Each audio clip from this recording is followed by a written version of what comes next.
আজ আমি রান্না করব রুই মাছের কারি। তো প্রথমেই মাছগুলো আমি ভালো করে ধুয়ে লবণ আর হলুদ মাখিয়ে নিয়েছি। এবার গ্যাসটা জ্বালিয়ে নেব। গ্যাস জ্বালানো হয়ে গেছে, এবার অপেক্ষা করবে যতক্ষণ না কড়াই গরম হচ্ছে। গরম হয়ে গেছে, এবার পরিমাণ মতো তেল দিয়ে দেবো।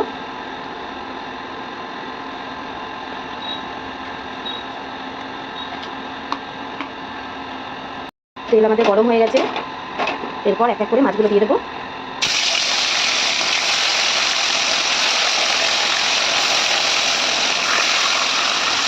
মাছ আমার সব দেওয়া হয়ে গেল, এবার মাছগুলো আমি লাল লাল করে ভেজে নেবো। মাছ একটু ভাজা হয়নি, তো একটা দিক ভাজা হয়েছে, তো অপর দিকটাও ভাজার জন্য আমি মাছগুলো সব এক এক করে উল্টে দেবো।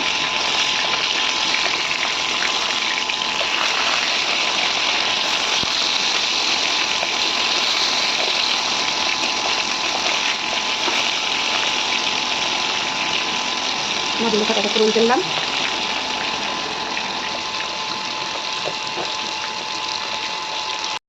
আমাদের মাছগুলো সব লাল লাল করে ভাজা হয়ে গেছে, দেখতেই পাচ্ছেন। এবার মাছগুলো সব নামিয়ে নেবো। দেখতেই পাচ্ছেন মাছগুলো সব লাল লাল করে ভাজা হয়ে গেছে, কত সুন্দর করে ভেজে নিয়েছি। এবার এখান থেকে দুটো পেটি আমার বাচ্চার জন্য তুলে রাখবো, যেহেতু ঝোলের মাছ খায় না। দেখুন, এই 4 পিস মাছ দিয়ে কারি করবো।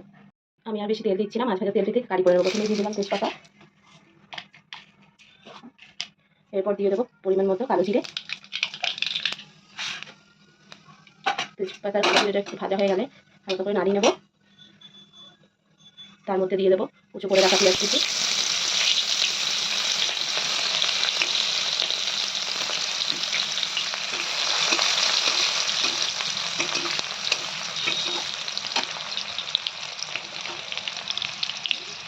পেঁয়াজটা একটু ভাজা ভাজা হয়ে গেছে, তো পেঁয়াজটার মধ্যে দিয়ে দেবো আগে থেকে পেস্ট করে রাখা আদা রসুন।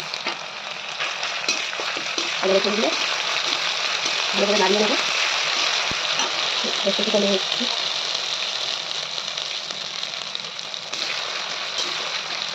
এর মধ্যে দিয়ে দেবো টমেটো কুচি, আর দিয়ে দেবো কাঁচা লঙ্কা কুচি।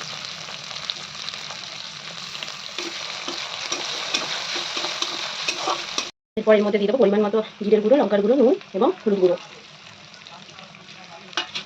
আবারও ভালো করে নাড়িয়ে নেবো, মশলাটা ভালো করে কষিয়ে নেবো।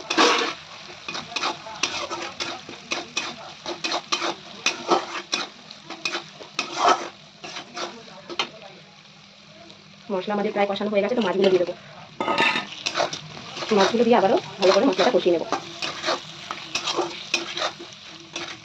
আমাদের মাছ ভালো করে কষানো হয়ে গেছে, এরপর পরিমাণ মতো জল দিয়ে দেবো।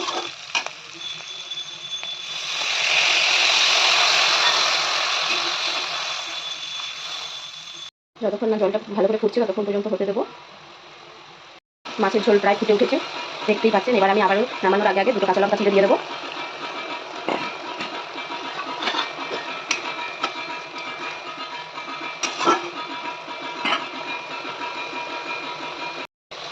এবার দিয়ে দেবো গরম মশলা পরিমাণ মতো।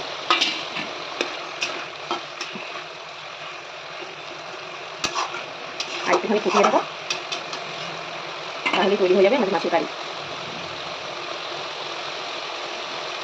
আমাদের মাছের কারি হয়ে গেছে, এবার আমি গ্যাসটা বন্ধ করে দিচ্ছি। দেখুন মাছের কারি তৈরি, কত সুন্দর রঙটা এসেছে দেখুন একবার। মাছের কারি তৈরি হয়ে গেছে, এবার আমি নামিয়ে নেবো। তৈরি হয়ে গেছে আমাদের মাছের কারি, এই যে আমি একটা গামলায় তুলে নিয়েছি। দেখুন কত সুন্দর হয়েছে রঙটা, দেখে মনে হচ্ছে খেতে খুব টেস্টি হবে।